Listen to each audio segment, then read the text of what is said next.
E aí guys, what's going on? Robert for International Pulse Research, mais um vídeo para você. Vamos falar um pouco sobre o pré-sal que está acontecendo pós-golpe no Brasil. A gente vai mostrar para você essa agenda ultraliberal do neoliberalismo que foi impregnada através do golpe com a ajuda de Washington para poder aniquilar o Brasil. A gente sabe que aí eles estão atacaram a ex-presidente Dilma através do impeachment, um golpe que foi alicerçado juntamente com a direita e alguns movimentos que foram patrocinados com dinheiro de fora. Ou seja, em apenas os próximos 3 anos, o governo federal poderá deixar de arrecadar mais de 576 bilhões caso o Senado, né, o Congresso, confirme uma decisão da Câmara que aprova a medida provisória 795 que estabelece as regras de tributação especial para as petroleiras estrangeiras, ou seja, então essa medida provisória foi ditada por Michel Temer, o fascista, e sob a justificação que era necessário para tornar os leilões de campo o pré-sal, né, que é o que os Rockefeller, a Shell, a Chevron está de olho, mas os atrativos com os benefícios fiscais, ou seja, o leilão teria mais pessoas, empresas interessadas. Então como é que funciona? A função do Pedro Parente, que era ministro do apagão da época do Fernando Henrique Cardoso, é cuidar da Petrobras. Então cada um tinha uma função. O Serra era ministro das Relações Exteriores para entregadorismo. Então estão tudo vendido, tudo compatuado. Então aí agora a gente vê o STF, né, Superior Tribunal Federal, tirou do Sérgio Moro a cambada dos envolvidos em várias corrupções do Brasil, do PMDB, e passou para o STF. É uma jogada. Sérgio Moro faz aquela jogada para poder tirar o dele da reta e dizer que ele é o celebridade, o cara. Então, como é que funciona essa exploração de petróleo no Brasil? Então, por mais de 4 décadas, a gente sabe muito bem disso, o Brasil teve uma exclusividade na Petrobras, que foi criada em 1953, quando então o presidente Getúlio Vargas criou a empresa. E em 1997, quando o Fernando Henrique assinou a Lei do Petróleo. Então, a gente vê que todas essas ideias, estratégia geopolítica e neoliberalismo foi trazida por Fernando Henrique Cardoso para acabar para o Brasil, porque ele se vendeu. Um cara que está com 80 e poucos anos, com marca-passo no coração. Em vez de ajudar o povo, ele que tem 2 apartamentos, um na Espanha e outro em Paris, na França, não está sendo investigado, por incrível que pareça. Então, essas indas e vindas legislativa foi um modelo acoplado com o Fernando Henrique Cardoso, porque ele se elegeu literalmente com a virada do câmbio, a especulação do câmbio, e eu vou estar explicando para vocês nos próximos vídeos. Então foram feitas 2 coisas dentro do petróleo, do pré-sal que eles estão de olho, ou seja, parte de concessão e a parte de partilha. O que é concessão? O petróleo é explorado por uma empresa que assume os riscos, pesquisa, o que acontece? E dos investimentos, e essa empresa passa a ser proprietária do petróleo como um todo. Ou seja, em contrapartida, o Estado recebe pagamentos de forma como os royalties, como ter uma participação de lucro. Outro lado, pela parte da partilha, o petróleo é dividido entre a Petrobras e as outras empresas envolvidas na iniciativa, e que ficam com uma porcentagem da produção determinada por um contrato. E até o final do ano passado, a Petrobras era obrigada a ser a operadora dos campos pré-sal e ter no mínimo aí nada mais nada menos que 30% de participação em todas as operações. Essa situação foi alterada por uma lei revogada e aprovada pelo Congresso Nacional. Então o modelo de partilha foi utilizado no leilão em 8 áreas do pré-sal, ou seja, realizado no final do mês passado.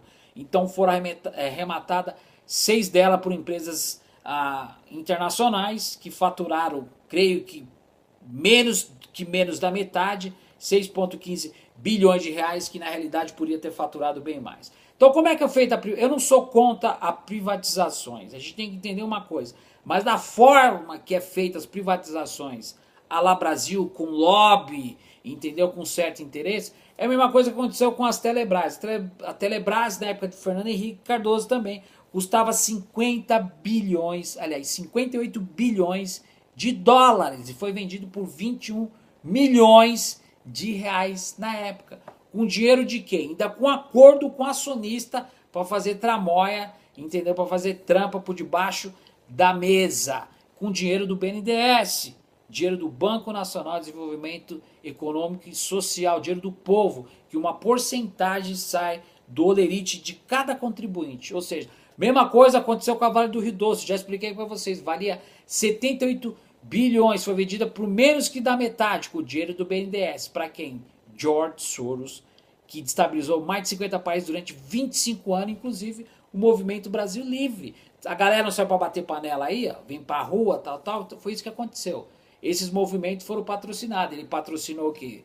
O Occupy em Nova York, a revolta dos guarda-chuva na China, Primavera Árabe no Oriente Médio. Então assim ele vai agora na Honduras, você vê o caos que está na Honduras, e a Argentina aí que ontem, apesar de 128 a 16 votos acima, conseguiu aprovar a lei da Previdência. Ou seja, são os dois países que usam superávit primário, literalmente. Então o que vai acontecer nesse mês de dezembro? Vamos fazer aqui um círculo. 50% do GDP, que é o PIB, Produto Interno Bruto, vai para o quê? Para juros e amortização da dívida. Tenho certeza que o país vai pagar mais de 700 a 800 bilhões. Pagar não, entregar de juros e amortização para 15 mil famílias que vivem às custas do proletariado.